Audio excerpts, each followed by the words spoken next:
business. All right, I want to bring in Rebecca Walser, Walser Wealth Management. Rebecca, listen, you are the perfect person to follow behind Larry, because we just brought up Senator Sinema being followed into bathrooms by a very aggressive person, got right in their face. Someone got in her space in the airport. What I thought was interesting is a Jezebel magazine, which I think is supposed to be a pro-women's magazine, encouraging bullying. And then, of course, yesterday, President Biden dismissing this whole thing as being part of the process. Whatever happened to this whole thing? We were rallying around women and protecting them, and now liberals are actually saying, go after her. You know, it is anything goes with this push to get this change of America through, Charles. And that includes going into the bathroom. I'm surprised they didn't put the phone under the stall and try to get her that way, too. I mean, this administration to condone this. And, you know, Charles, it's rules for thee and not for me. And you can see that because if you've got patriots that want to get into the house, the people's house, and see the business on January 6th, those are domestic terrorists. I'm not saying that they should have broken in, not justifying violence, people. But I'm just saying, then people are being stalked into the bathroom at airports, and the President of the United States is saying that that's part of the process. This is why decent people that are hardworking, honest, and ethical will never run for public office, because this is the kind of stuff that we hold up as fine. Yeah.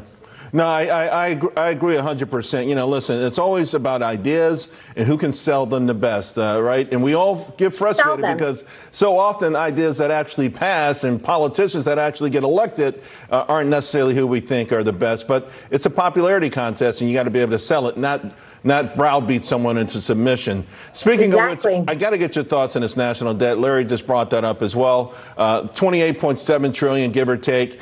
How much can we handle? I remember like a decade ago, we thought we were going off the cliff. At some point, we will. Yeah, Charles, there is an absolute no-go number. And if you listen to the MMT people, they'll say, oh, you can obviously spend as much as you can as long as you can service. And you had a guest on earlier that made exactly reference to that. It's $300 billion of interest a year, and we can service indefinitely. But that's not exactly how it works in reality. That's what it's in a textbook. That's a Keynesian economic theory. But it's not exactly how it works in reality. So I will tell you that the overall debt problem is a no-go. It is a non-starter when you get more in debt service, debt interest paid annually than you're spending on your military and your Social Security and your Medicare combined. And that is a no-go number. So there is a limit. Yeah, and as interest rates go up, we're talking at least $1 trillion a year. Real quick, I got a minute to go, but I want to ask, because this audience really is focused on building their wealth, and most of them want to pass it on to their children. You wrote the book, Wealth Unbroken. How do we achieve that if some of these tax policies, including sky-high estate taxes, go through? You know, Charles, and we have to have a different segment because 2021 is a critical estate planning tax year. From a tax attorney perspective, it is critical. So if you don't know why, we should have another segment. We should definitely talk to your audience about it. But I will tell you, there are asset classes that are still income tax-free and estate tax-free if structured properly, that they are definitely taking away. I just see my opportunities coming off the table slowly. And so we need to take advantage of the code as it is, because they are attacking this IRC, this Internal Revenue Code. We'll do that real soon, because right now I'm looking at cash in the shoebox. That's what I'm